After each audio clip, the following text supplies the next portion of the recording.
Thank you, Mr. Chairman.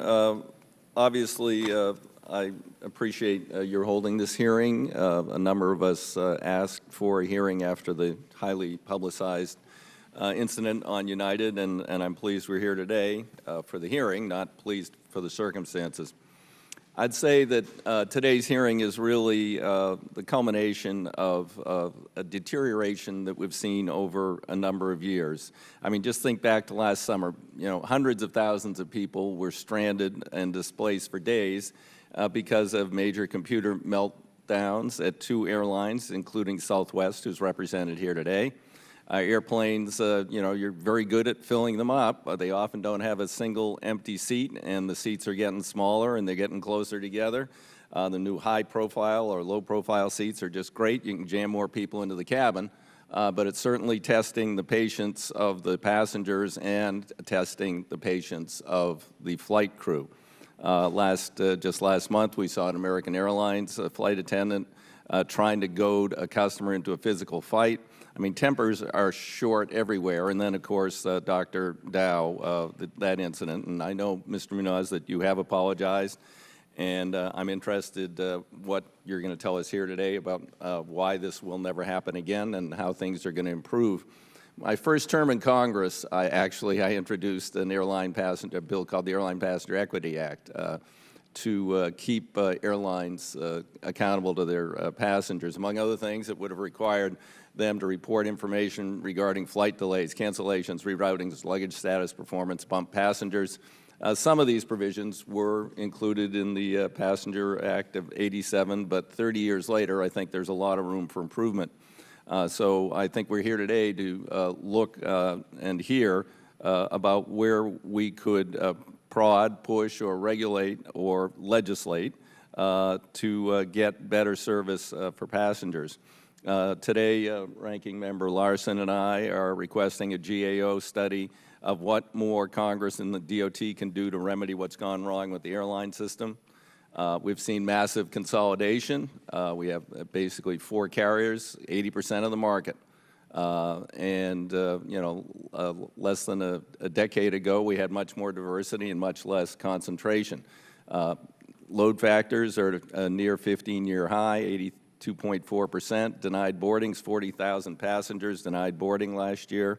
And a lot of people just don't have a choice anymore. And we hear that the big problems are air traffic control, but actually 60% of delays were caused by factors within the airline's control. As a recent article in Forbes by an advocate of privatization of air traffic control said you can't take 15 or 20 planes off in a 1-minute period from any airport, no matter what you have as a system. Yet airlines insist on scheduling that way, and in part they are at fault, in addition to the meltdowns of their reservation systems, their dispatch systems, and other things. The so-called passengers' rights, when they're told to look at your contract of carriage. Their contracts of carriage are, I would say, deliberately obscured in terms of legalese. Some airlines, this is, which one's this? Those are all. Okay, these are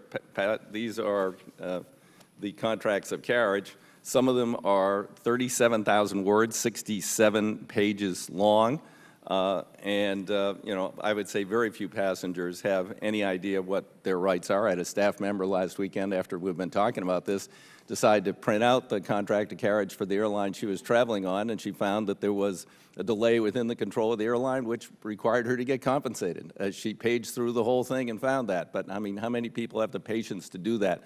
We need simple language disclosure and transparency in these contracts of carriage.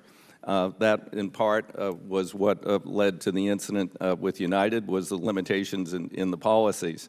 Representative Larson and I have introduced H.R. 1420, Know Before You Fly Act, 2 months ago, and it would require that the airlines provide information to the public regarding their policies for imposing baggage fees, assisting passengers during widespread disruptions.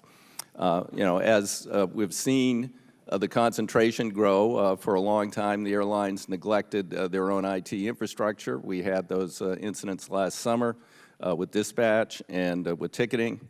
That really shows to me that this is all being driven by the bottom line and not by customer service. And we've got to get some customer service back in there and customer rights in there.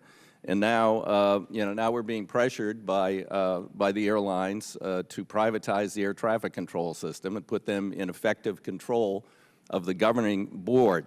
I think the airline industry needs to focus on getting its own house in order instead of extending its reach to control our skies. The airlines' lack of focus on the traveling public and the repeated failures to invest in IT infrastructure only add to the many reasons I will continue to oppose privatization of air traffic control. With that, Mr. Chairman, I thank you for the time and look forward to the testimony.